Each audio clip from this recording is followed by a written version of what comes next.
Many millennia ago, the earth looked like this. To write earth in Egyptian hieroglyphics, we need to write only this glyph. Today, the earth is a globe to us because of the NASA images baked into our brain. But back then, the soil beneath their feet was the most physical connection people had to this earth. Thus, it is their image of it. We can add the glyphs of sun and the boundary sky as well to practically create a scene. Compare that with English, it doesn't look as cool, but it is nonetheless better. You see, the hieroglyphs were good for their time and still look beautiful to us today. Yet, the abstract shapes we use in the Latin alphabet are some of the most efficient in our history. And the journey from then to now is a fascinating exploration of the human race's greatest tool, communication. The Egyptian hieroglyphics were a large group of glyphs, which represented a wide array of concepts. They originated in 3100 BC and begin our story of the scripts. The list of hieroglyphs are said to be generally greater than 700, but in including variants, it could be thousands. Though they depicted universally identifiable objects, such as eyes, snakes, and the sun, the sheer multitude of them made it a daunting task to comprehend their messages. In 1798, Napoleon invaded Ottoman Egypt, where he faced the Ottomans and the British. Though in 1801, Napoleon was defeated and had to retreat from the land, an event perhaps greater than the conflict occurred in Egypt around the same time, in 1799, that being the French's discovery of the Rosetta Stone in Egypt.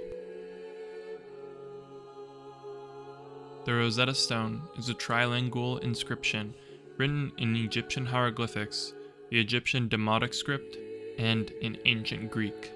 The inscriptions covered the same message 3 times in these different scripts.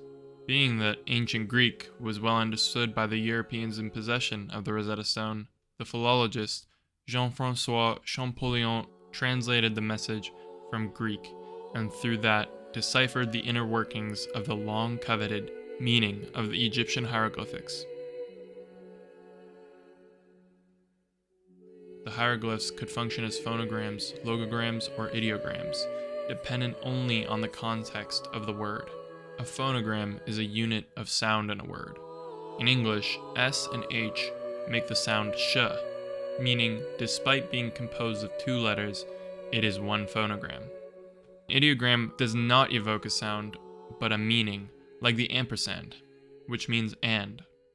Logogram finds its meaning from the image being portrayed. This is a Chinese logogram, which means human, coming from its 2-legged bipedal posture. If you combine it with the character for 2, you get ren, which means humanness, coming from the relationship between 2 humans. An ideogram I'd like to mention comes from Old Persian cuneiform.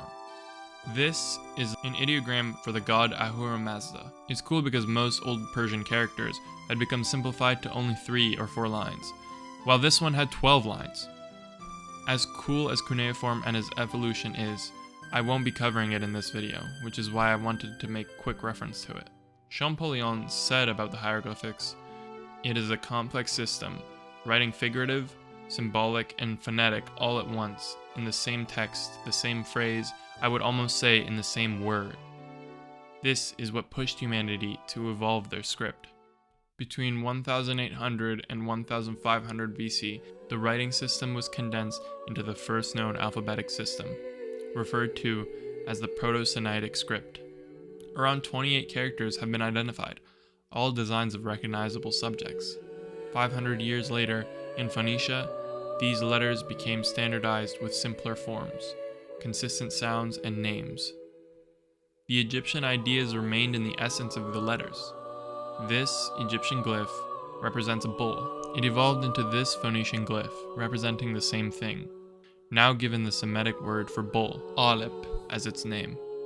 The same occurred for the rest of the letters.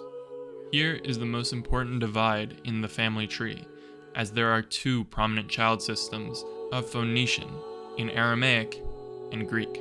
These 2 scripts would go on to be the fathers of the most recognizable scripts today. In Greek, we find the development of a proper alphabet, meaning all sounds are given a letter. Up until this point, I have covered abjads, a writing system which only writes consonants because their vowels are implicit. If English were an abjad, the word father would be spelled FTHR, though the pronunciation wouldn't change. In modern Farsi, the word which has the same Indo-European root as father, which is pedar, is naturally spelled PDR, and those who read the script know to pronounce it pedar. Through Greek came Latin and Cyrillic, thus being the father of the European writing system. On the other hand is Aramaic, which birthed the writing systems of the Middle East and Western Asia. It continues the tradition of abjad writing, and its descendants from Brahmi begin the Abugida tradition. And Abugida is the in-between of alphabets and abjads. The consonants are the core letters of the writing, with modifications added onto the glyph to signify the addition of a vowel to the character. For example, this is the glyph for K in the Tibetan script. In order to add a vowel to them, we need to add modifications. So, this is what ki, ku, ke, and ko look like. This story of scripts, from Egyptian hieroglyphics to the split into Greek and Aramaic, is the core trunk of the tree that is most of the world's scripts. With this knowledge, you have the context to learn about the dominant scripts of the modern day, from Europe all the way to India.